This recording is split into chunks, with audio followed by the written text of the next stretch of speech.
Hello guys, welcome back again to our channel unreal cut scenes. मैं आपका host आज का काउंटडाउन लेकर फिर से आपके सामने हाजिर हूं। तो चलिए शुरू करते हैं आज की खबरें। सिकंदर फिल्म से नए अभिनेता आयन लाल ने हाल ही में बताया कि सलमान खान के साथ काम करना उनके लिए किसी आशीर्वाद से कम नहीं है। उन्होंने सलमान को भगवान द्वारा भेजे गए फरिश्ते तक कह डाला। भले ही सिकंदर ने बॉक्स ऑफिस पर ज्यादा कमाल न किया हो, लेकिन सेट पर सलमान की उदारता और इंसानियत आयन के दिल को छू गई। उन्होंने खास करके सलमान के बीइंग स्ट्रॉन्गर फूड ट्रक की तारीफ की, जो सेट पर कभी भी खुला रहता है। दोपहर हो, रात हो या कोई ब्रेक बजे, पूरी टीम, चाहे वो क्रू का कोई भी सदस्य हो, वहां जाकर खाना ले सकता है।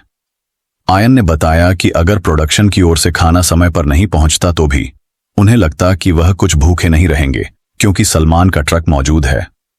सलमान अब अपने अगले बड़े प्रोजेक्ट बैटल ऑफ गलवान में व्यस्त हैं, जो कि 2020 के भारत चीन गलवान झड़प पर आधारित है। दबंग उद्योगपति संजय कपूर की डेथ के बाद उनकी विधवा प्रिया सचदेव और पूर्व पत्नी करिश्मा कपूर के बीच उनकी लगभग 30,000 करोड़ की संपत्ति को लेकर विवाद ने अदालत में नया मोड़ ले लिया है।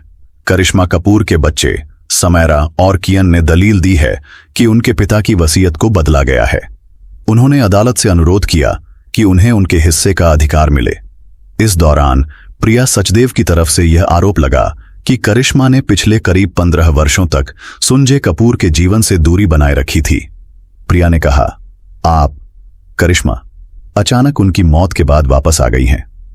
आगे प्रिया की ओर से वकील ने यह भी कहा कि करिश्मा ने संजय कपूर से तलाक के लिए सुप्रीम कोर्ट में कानूनी लड़ाई भी लड़ी थी और इसलिए उनके लवर प्यार मोहब्बत के दावों की विश्वसनीयता पर सवाल उठाया जाना चाहिए।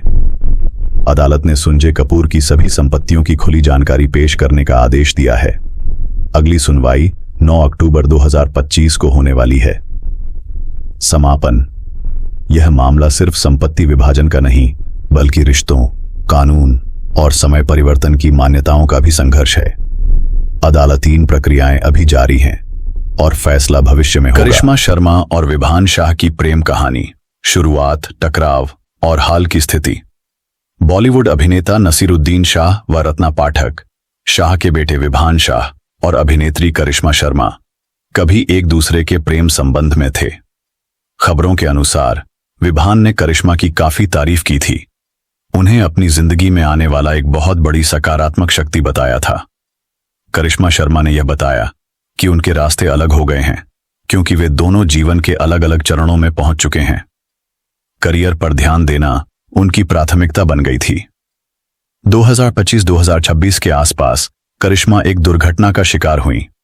मुंबई के चर्चगेट स्टेशन पर ट्रेन की ओर बढ़ते समय उन्होंने गिरने के कारण चोटें सहन की। उन्होंने अपने फैंस से शीघ्र स्वस्थ होने के लिए प्रार्थना और प्यार मांगा है। करिश्मा शर्मा और विभान शाह की कहानी यह दिखाती है कि प्रसिद्ध और निजी जिंदगी के बीच संतुलन बनाए रखना कितना चुनौतीपूर्ण हो सकता है। प्यार, चाह और तारीफ के बाद भी करियर और व्यक्तिगत विकास कई बार फैसले बदल देते हैं।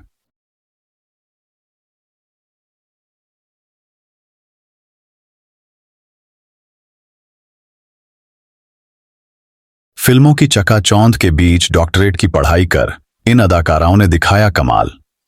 अभिनेत्रियां जो सिर्फ ग्लैमर और अभिनय नहीं, बल्कि शैक्षणिक उपलब्धियों में भी आगे हैं, उनकी ये कहानी है। श्रीलीला, जिन्होंने कन्नड़ सिनेमा में कदम रखा, उन्होंने 2021 में MBBS की डिग्री पूरी की। अभिनय की दुनिया में सक्रिय होते हुए भी उन्होंने मेडिकल पढ़ाई को प्राथमिकता दी। साई पल्लवी तमिल, तेलुगु, मलयालम फिल्मों में प्रसिद्ध हैं। उन्होंने जॉर्जिया की तिबिलिसी यूनिवर्सिटी से MBBS किया है। अभिनय कर कर यह डिग्री हासिल करना कोई आसान काम नहीं। अदिति गोवित्रिकर न सिर्फ मॉडलिंग और फिल्मों में हैं, बल्कि वे गायनेकोलॉजी और साइकोलॉजी में दोहरी डॉक्टरेट रखती हैं और वेलनेस कंसल्टेंट भी हैं। अदिति शंकर, निर्देशक एस.एन. शंकर की बेटी, ने saint Ramachandra medical college, Chennai से MBBS की पढ़ाई की है। अभिनय की दुनिया उन्होंने अपने जुनून की वजह से चुनी। ये अभिनेत्रियां यह साबित करती हैं कि शिक्षा और कला साथ साथ चल सकते हैं। जीवन में मुकाम सिर्फ अभिनय या चर्चित नाम से नहीं, बल्कि ज्ञान और मेहनत से भी बनता है।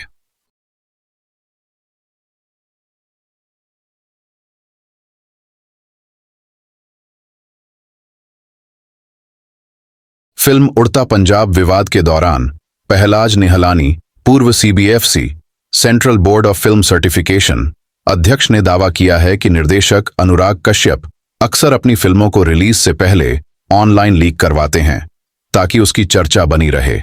निहलानी के अनुसार उड़ता पंजाब समय पर पर्याप्त प्रचार नहीं कर पा रही थी, इसलिए रिलीज से कुछ दिन पहले एक तरह से कंट्रोवर्सी पैदा कर कोविडकरण की कोशिश की गई।